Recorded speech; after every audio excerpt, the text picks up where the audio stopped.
Our learning target, I can multiply radical expressions. So what do you need to know?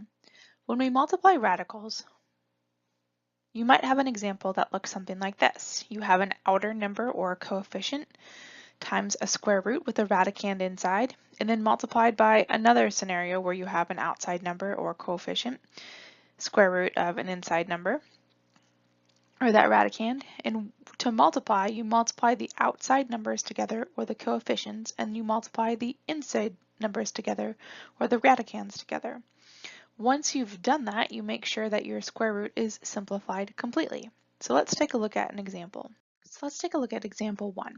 We want to multiply the radicals. So in this first example, we have 2 square root of 8 times 3 square root of 7. So I'm going to take those outer pieces and multiply them together, the 2 and the 3, and then I'm going to multiply the 8 and the 7 together because those are my inner pieces, or the radicands. We then simplify, so 2 times 3 is 6, and 8 times 7 is 56. But what we need to do from here is make sure that the 56 is simplified completely. So in other words, we have to break it down. We have to find factors of 56 and then pull out our pairs.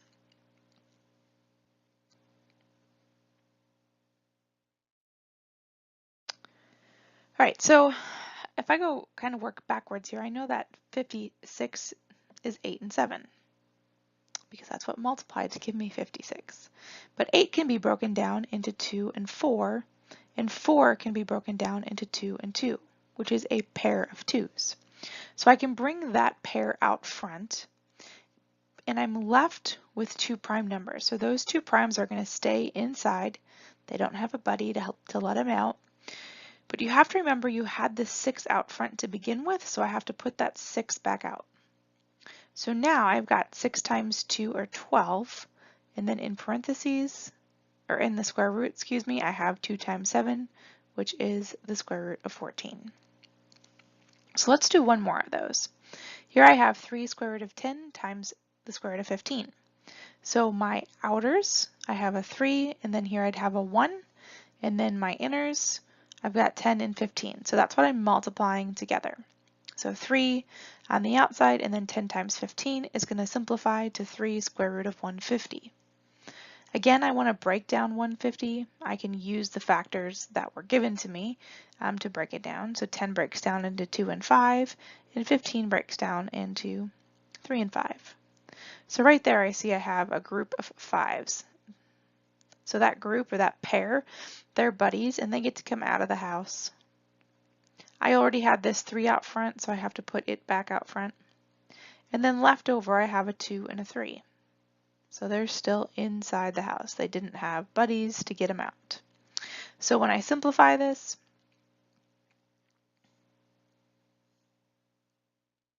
I'm going to end up with 15 square root of 6. Okay, in example 2, this would be a great time for you to pause, try these on your own, and then come back and check. This is my first example, 3 square root 8 times 5 square root 6. So we're going to go ahead, we're going to multiply those outers together and then the inners together. So we end up with 3 times 5 on the outside and then 8 times 6 on the inside. When I simplify, I end up with 5 square root of 48. Again, we want to see, can we break down the 48? I'm going to use 8 and 6 since that's what I had to get to 48. 8 can be broken down into 2 and 4. 6 can be broken down into 2 and 3. And then again, 4 can be broken down into 2 and 2. So I have one pair of 2's right here, and I have another pair of 2's here.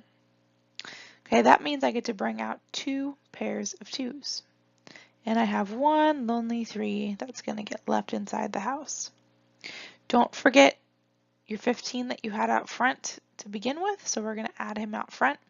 So 15 times 2 times 2 is going to give me 60, and then square root of 3 is going to be my final answer. So 60, I'll write that over here again, 60 square root of 3 is the final answer. All right, one more example, 3 square root of 12 times a negative square root of 6. You have your coefficients out front, and then you have your radicands inside. So the coefficients out front, 3 times negative 1 is going to be negative 3, and then 12 times 6 is going to simplify to 72. So I can go ahead and break this down. Now I could use 12 and 6, but when I see 72, my mind goes to 8 and 9. And I know 9 is a perfect square. It's 3 and 3. And then 8 can be broken down into 2 and 4. And 4 is a perfect square of 2 and 2. So I have one pair of 2's and one pair of 3's, and then a lonely 2 that's left inside. So I'm going to have a set of 2's and a set of 3's out front, a 2 left over, and I had that negative 15 out front to begin with. So when I simplify that, I end up with negative 90 square root of 2. If you need more information on this topic, check out the Learning Target spreadsheet for additional resources, videos, and practice.